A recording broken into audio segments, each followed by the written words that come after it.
role are people or communication practitioners that serve at the highest point of communication in any organization. They are part of decision making, and Grunick and Hunt to argue in 1804 in the excellent study that there are people who should ordinarily be part of the dominant coalition. That's the top decision making body of any organization. Now, during the study, we found that in Akan tradition, we have the role of the Ochiame as similar to the communication technician role, because the Ochiame is always part of the chief. He sits with the chief council and he takes part in decision making, just like Caleb Etar had argued for the communication manager's role, that there are people who always sit with the organization, the top tier, that the dominant coalition, take decision. They are communication barrier removers. Caleb says that Caleb Etar says that there are people who would always remove the barriers of communication so that there will be that transactional flow from the organization to the people. And when we look at the Ochiame's role in the palace, he performs similar role. He's a communication barrier remover. He facilitates communication, which are similar roles that you find the communication manager plays in any organization, right? In fact, Yanka, in his book, Speaking for the Chief, the Ochiame, in 1995, he had argued that the role of the communication manager, the role of the Ochiame in the palace is just like the presidential press secretary. Because wherever you find the president, you definitely find the press secretary moving along with him. And in our current tradition, we have this concept. So even though we have most publications, such as 1988, who had argued that if you look at public relations history in Africa, the role of the Ochiame actually speaks volume of how Africans knew about public relations before our encounter with the West. But studies of that nature did not actually go into detail to identify that the Ochiame's role can actually be equalized or can actually be argued as playing the communication manager's role in modern day public relations practice. Now move on to the next one, the communication technician role, as Dozier and Broom argue. That communication technician roles are people you normally find in the organization. That is the entry point in public relations. So these are people who normally not take part in decision making. They are people who rely on their skills to provide communication services for the organization. So they will normally be editing copies, managing websites, editing memos, etc., managing social media platforms. So these are typical communication technician roles. And what do we find in our Akan tradition? We have similar people performing communication technician role in our culture or in our Akan culture. And people like the drummers, praise poets, palace messengers, hornblowers. These are people you will not find sit with the chief to take decisions. But these are people who will carry out traditional communication functions to support the palace. So for instance, we have the drummers who will be the talking drum, which gives a kind of communication. The talking drum will speak to give updates to the chief or probably communicate the history of the people, which is a form of communication. Praise poets, we know, and I have a video to show you how that one is done. Palace messengers and hornblowers. So these are people you find in the palace providing communication services, but they wouldn't be part of top tier palace structure. So in this case, we can't classify them as playing communication technician role in the palace. Now, Dozier, 1981, had argued that if you look at the communication technician role and the communication manager's role, there exist two functions between these two major ones, which she classified as the media relation role and the communication liaison officer.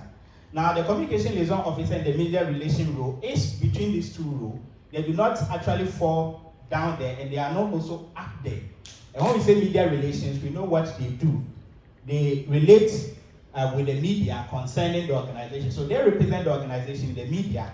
They make the organization visible in the media landscape. Now, in Akan tradition, specifically where I did my study, and this is across board in all Akan tradition, there's a particular chief known as the Maria Hene or the Maria chief, which I conceptualize as the publicity chief, or if you like, the reputation chief. Now, this chief is directly in charge of the reputation of the chief. He will have to ensure that the chief actually looks good before he attends any Deba, right? And so he has to have that ground, or he has to have that broader view of indigenous communication media to be able to prepare the chief very well for that ceremony.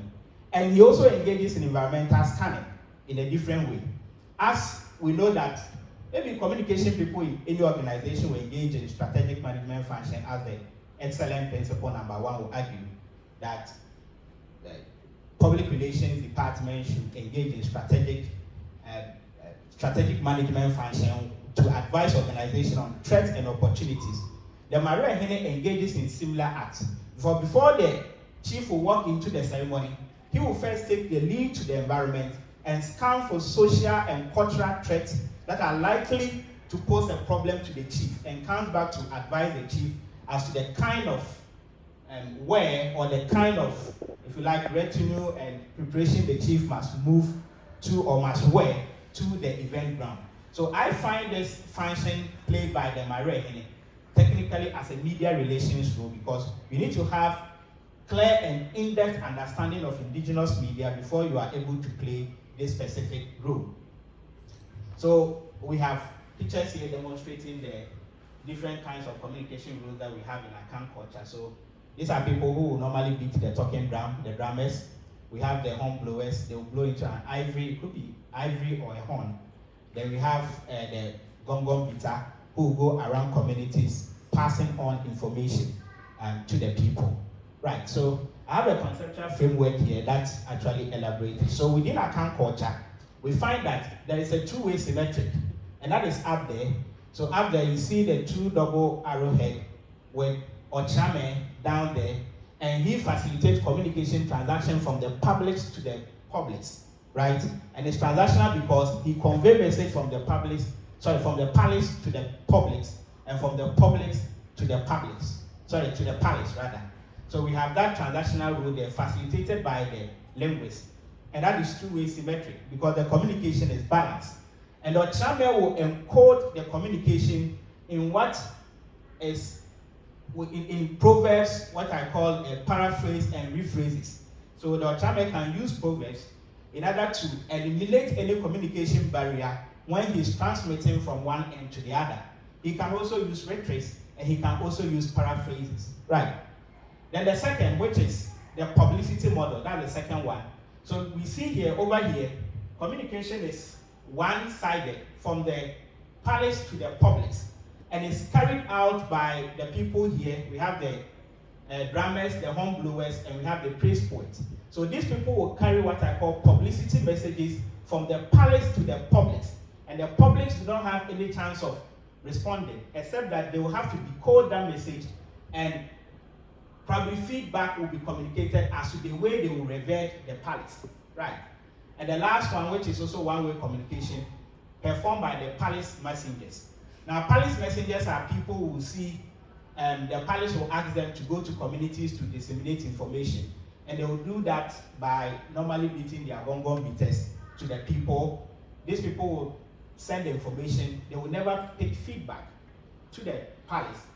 Normally, if you ask them maybe a question for clarity, they will ask you to get to the palace itself. So this is what a public information model that Akan's practiced well over 800 years before we came to know the excellence or runic enhanced model of public relations. Right. Now we go to the next one, evidence of Akan excellent public relations. Right. And over here too, I have a conceptual framework to break it down. And I could not exhaust all the 10 principles of excellent communication. So I have about 8 here. The first one, which is PR, is a strategic management function.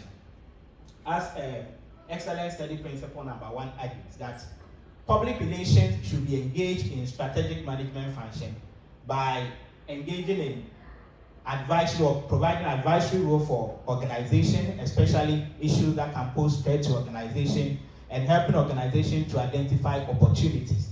We find that Akan tradition, or in Akan culture, we have similar role being performed by the communication department of the Akan Palace House. And before I even go on, let me explain the conceptual framework. I think that will make the explanations or its relationship with the excellent principles quite easier. So with the framework, we have a circle over here, right? Then we have one in the middle that intersects the one up there. Then we have the one down there. So the one up there is where we have the dominant coalition. I think it's skewed by the board. So that's the dominant coalition region. Now the circle in the middle is the communication department, or if you like, the public relations unit of the palace. So over here, we see that the circle in the middle kind of intersects with the circle up there, and the point of intersection is where we have the communication manager, which is the linguist. So the linguist is part of the communication department. At the same time, he sits with the dominant coalition up there. And who we find there is the linguist, or the chief linguist, which in our palace we call it, in our local language we call him the Ochame. So the Ochame is here, at the same time sits here. Now below the Ochame, like other parts, we have the media relations, like I explained. This is what Dozier argued, that we could have the media relations who will come in between the dominant coalition, or in between the communication manager and the communication technician. So we have the media relation in the middle. Then below the media relations, we have the typical communication technicians, hornblowers, praise poets, and messengers, who will normally provide communication services in the palace. However, they will not sit with the dominant coalition up here. So the dominant coalition, we have the chiefs and the council of divisional chiefs. Now, so these are arrows indicating the way communication is moved in the Akan Palace structure, in Akan Palace setting. Right. So strategic management function, normally you will have this person, the media relation practitioner in the palace, the person of Marehene, engaged in environmental scanning, and then comes to advise the dominant coalition, or if you like, the chief and the council, as to how to deal with those environmental threats before the chief will move into any endeavor or occasion. Then we have PR is with the dominant coalition. That's excellence principle number 2. And that we can see from the diagram.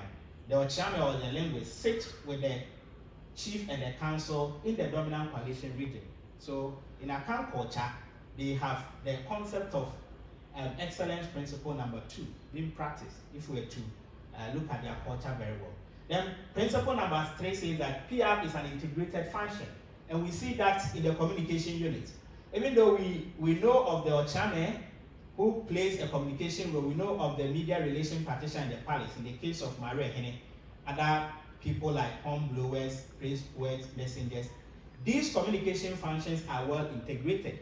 They are performed in an integrated form such that it gives that harmony and that beautiful culture display for anyone to appreciate. And I have a video to demonstrate how these communication practices in the palace are well coordinated. Then we have public relations fills 2 major roles. That's the fourth principle in the fourth principle in the excellence study. And like I explained earlier, we have the communication manager's role, then we have the communication technician role. So Akan's culture have that. Now we have two-way symmetric communication, and that one is demonstrated in the model. Two-way, so there is a part that the dominant coalition communicates to the people, and there's a part that the people can also reach the dominant coalition. So there is a two-way traffic in Akan communication, or in Akan tradition. Now, knowledge embodied in practice. Now, the excellent concept argues that within the PR department, we should have people from different backgrounds, and people, so that will come to diversity. People with knowledge that they have learned, and they're able to provide the right communication services. If you look at Akan communication practitioners in the palace, these are people who have learned this concept from family lineage, right? So normally you have people who will learn the horn blowing skills from their great-great-grandparents, or maybe from their grandfather, who may have learned it from another grandfather. So it's a knowledge that is seeded in their lineage, right? Now we have diversity in practice. I think that's the last one. So if you look at the communication units or the communication department in the Akan Palace, it brings together different people with different communication background put together to perform a certain traditional communication role in the palace. So this is an explanation to the conceptual framework as against about 8 principles in the excellence and study that we know of. So we have the video here. I have to play it from here.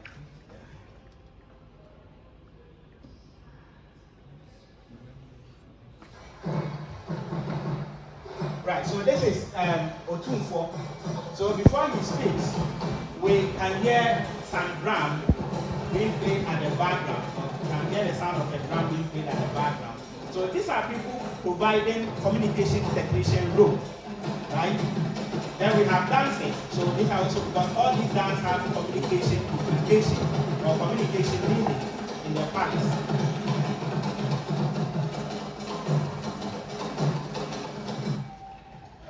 Right? So we heard that big sound, yay. So they are all people within the palace communication framework. Then we see the symbol of the Ochame, which represents communication, or the highest communication person in the palace. So we see the horn blowers before the Ochame speaks. So these are people providing communication services, so if you like, communication duties to the palace or the chief.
So as soon as that ends, we see the horn blowers come back again. So everything is what coordinated within the communication technician role. So these are people you won't find sit with the chief take any decision, but they provide communication services in the palace.